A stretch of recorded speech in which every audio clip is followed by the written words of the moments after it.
हाय, आज मी बनवलेला आहे एकदम झणझणीत मटण रस्सा। तर मी इथे एक कांदा, 5-6 लसणाच्या पाकळ्या, अद्रक, टमाटर भाजून घेतलेला आहे। कढईमध्ये तेल गरम करून घेऊया।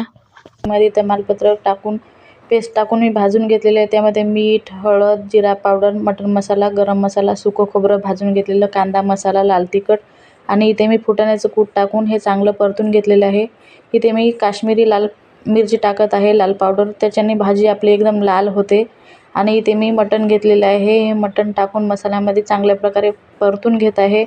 10 मिनिटं मी याला मंद आचेवर शिजू देते। तेल सुटते आपल्या मटणाला, बघू शकता खूप छान तेल सुटलेलं आहे। आणि शिजेपुरतं पाणी टाकून याला अजून 20 मिनिट शिजू द्यायचं आणि आपली भाजी इथे शिजून तयार होते।